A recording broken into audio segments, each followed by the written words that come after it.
নমস্কার বন্ধুরা, আপনাদের সবাইকে স্বাগত জানাই। আজকের এই ভিডিওতে আমরা আলোচনা করব অন্নপূর্ণা ভাণ্ডার প্রকল্প নিয়ে একটি গুরুত্বপূর্ণ আপডেট।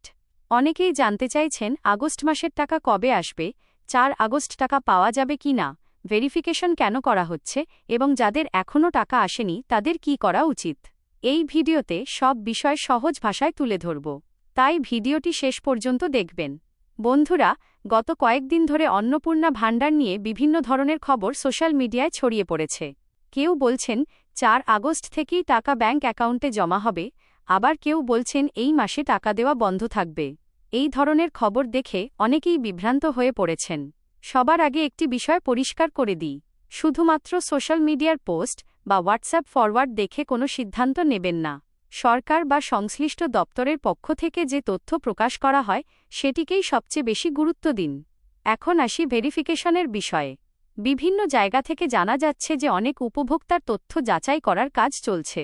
যাদের নথিতে কোনো ভুল রয়েছে, ব্যাংক অ্যাকাউন্টের তথ্য মিলছে না, অথবা আধার, মোবাইল নম্বর কিংবা অন্যান্য তথ্য আপডেট নয়, তাদের ক্ষেত্রে ভেরিফিকেশন হতে পারে। এই ভেরিফিকেশনের মূল উদ্দেশ্য হল প্রকৃত উপভোক্তাদের কাছে সঠিকভাবে সরকারি সুবিধা পৌঁছে দেওয়া। তাই কারও তথ্য যদি অসম্পূর্ণ থাকে, তাহলে সেটি ঠিক করার জন্য সংশ্লিষ্ট দপ্তর থেকে জানানো হতে পারে। অনেকেই প্রশ্ন করছেন, তাহলে কি আগস্ট মাসের টাকা বন্ধ হয়ে যাবে?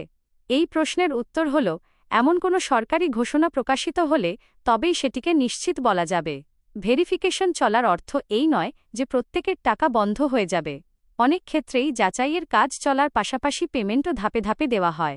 আপনার যদি আগে নিয়মিত টাকা এসে থাকে এবং আপনার সমস্ত তথ্য ঠিক থাকে, তাহলে অযথা চিন্তা করার কোনো কারণ নেই। তবে যদি অনেকদিন ধরে টাকা না এসে থাকে, তাহলে অবশ্যই আপনার আবেদন এবং নথির অবস্থা একবার যাচাই করে নিন। যাদের ব্যাংক অ্যাকাউন্টে সমস্যা রয়েছে, যেমন অ্যাকাউন্ট নিষ্ক্রিয় হয়ে গেছে, কেওয়াইসি সম্পূর্ণ নয়, অথবা আধারের সঙ্গে ব্যাংক অ্যাকাউন্ট সঠিকভাবে সংযুক্ত নেই, তাদের ক্ষেত্রে পেমেন্ট আটকে যেতে পারে। তাই এই বিষয়গুলো আগে থেকেই ঠিক করে রাখা ভালো। আরেকটি গুরুত্বপূর্ণ বিষয় হল মোবাইল নম্বর।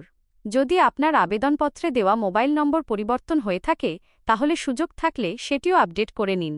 কারণ অনেক সময় প্রয়োজনীয় তথ্য বা বার্তা মোবাইল নম্বরে পাঠানো হয়।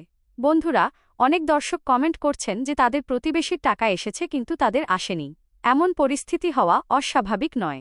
সরকারি প্রকল্পের টাকা অনেক সময় একসঙ্গে না এসে ধাপে ধাপে বিভিন্ন ব্যাংকে পাঠানো হয়। তাই কারো আগে কারো পরে টাকা আসতে পারে। আপনার যদি এখনও টাকা না এসে থাকে, তাহলে প্রথমে ব্যাংকে গিয়ে অ্যাকাউন্টের অবস্থা জেনে নিন। তারপর প্রয়োজন হলে স্থানীয় পঞ্চায়েত অফিস, পুরসভা অথবা সংশ্লিষ্ট দপ্তরে যোগাযোগ করুন। কোনো অচেনা ব্যক্তি বা দালালের কথায় বিশ্বাস করবেন না এবং কাউকে টাকা দেবেন না। আরও একটি বিষয় মনে রাখবেন, কোনো ভুয়ো লিঙ্কে ক্লিক করবেন না এবং ওটিপি বা ব্যাংকের গোপন তথ্য কাউকে জানাবেন না। সরকারি প্রকল্পের নামে প্রতারণার ঘটনাও মাঝে মাঝে দেখা যায়। অনেকেই জানতে চাইছেন 4 আগস্ট টাকা আসবে কি না। যদি সংশ্লিষ্ট দপ্তরের পক্ষ থেকে পেমেন্ট রিলিজ করা হয়, তাহলে উপযুক্ত উপভোক্তাদের ব্যাংক অ্যাকাউন্টে টাকা জমা হতে পারে। তবে সরকারি নিশ্চিত ঘোষণা ছাড়া কোনো নির্দিষ্ট তারিখকে শতভাগ নিশ্চিত বলা যায় না। তাই আপনারা গুজবে কান না দিয়ে অফিসিয়াল আপডেটের জন্য অপেক্ষা করুন। কোনো নতুন নির্দেশিকা প্রকাশ হলে সেটির ভিত্তিতেই সিদ্ধান্ত নিন। বন্ধুরা, এই ভিডিওর মূল উদ্দেশ্য হল আপনাদের সঠিক তথ্যের দিকে নিয়ে যাওয়া এবং অযথা বিভ্রান্তি দূর করা। আপনারা যদি অন্নপূর্ণা ভাণ্ডার প্রকল্পের উপভোক্তা হয়ে থাকেন, তাহলে নিজের নথি, ব্যাংক অ্যাকাউন্ট এবং প্রয়োজনীয় তথ্য একবার যাচাই করে রাখুন।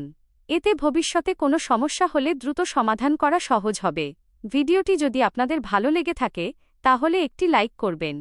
এই ধরনের সরকারি প্রকল্প, ভাতা, নতুন তালিকা, পেমেন্ট আপডেট এবং গুরুত্বপূর্ণ খবর সবার আগে জানতে আমাদের চ্যানেলটি সাবস্ক্রাইব করে পাশে থাকা বেল আইকনটি অন করে রাখুন। আপনার কোনো প্রশ্ন থাকলে নিচে কমেন্ট করে জানান। আমরা যত দ্রুত সম্ভব উত্তর দেওয়ার চেষ্টা করব। আজকের ভিডিওতে এই পর্যন্তই। সবাই ভালো থাকুন।